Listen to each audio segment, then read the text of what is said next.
In 1971, President Nixon made a decision that has stolen 90% of your wealth without you realizing it. Since then, the dollar in your wallet has been slowly dying, not by accident, but by design. This is the story of how inflation quietly robs you every single day. For most of US history, the dollar was tied to gold. That meant every dollar could be exchanged for a fixed amount of real, tangible gold. But in 1971, Nixon temporarily suspended that link. The dollar became fiat, backed by nothing but government promises. That temporary decision has lasted more than 50 years. Once money was no longer tied to gold, the government and Federal Reserve had a blank check. They could print as much as they wanted. Every new dollar created made the ones in your pocket worth less. Since 1971, the US dollar has lost over 85% of its purchasing power. What cost $1 back then now costs $7. Inflation is a tax, but it's not voted on, and it's not debated in Congress. It's silent, invisible, and unavoidable. The rich know how to escape it. They buy assets, stocks, real estate, art. The working class? They get trapped. Their wages never keep up, and their savings erode year after year. The dollar isn't just losing value at home, it's losing power globally. Countries around the world are moving away from the dollar in trade. Rising debt, endless printing, and global distrust mean the dollar's dominance may be coming to an end. When the world's reserve currency collapses, it won't just be numbers on a chart. It will be your rent, your groceries, your future. To understand where America might be heading, look at Zimbabwe. In the late 1990s, the Zimbabwean government started printing money to pay off debts and fund political programs.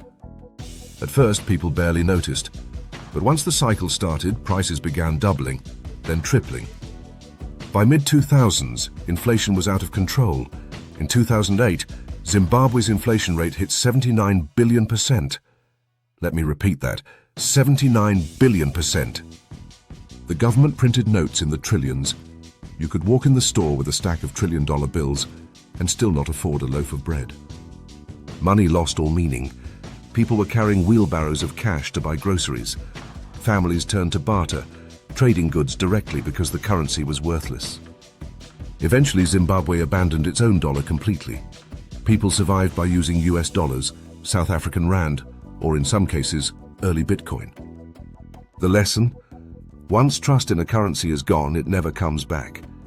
History shows us, when money dies, society is forced to start over. Zimbabwe isn't the only cautionary tale. The truth is, inflation has destroyed empires for thousands of years. Take ancient Rome. For centuries, Roman coins were made of nearly pure silver. That silver gave the money its value. But as Rome expanded, wars drained the treasury. The emperors needed more money to pay soldiers, fund conquests, and build monuments. Instead of raising taxes, they began to debase the currency, melting coins down and mixing in cheaper metals like copper and tin. At first, it was subtle. A coin that used to be 100% silver dropped to 90%, then 70%, then 50%. By the 3rd century, Roman coins contained less than 5% silver. The rest was worthless filler. The people weren't fooled. Prices soared. Soldiers were demanding payments in the form of goods instead of coins. Trade collapsed. And with the economy in ruins, Rome's military and political power collapsed along with it. History tells us the same story, over and over. When rulers destroy the value of money, they destroy the foundations of their own empire. But you don't have to go down with it. Today, people are turning to alternatives: AI side hustles, digital income streams, and crypto. Bitcoin, for example, was created after the 2008 financial crisis, a direct response to money printing and banking corruption. These tools aren't just hype. They're lifeboats in a sinking system. The dollar is dying, and inflation is the silent thief in your life. But the truth is out there, and so are the tools to escape it. Subscribe to Money Unmasked, where we expose the corruption of money, reveal AI side hustles that work, and show how crypto can give you a way out.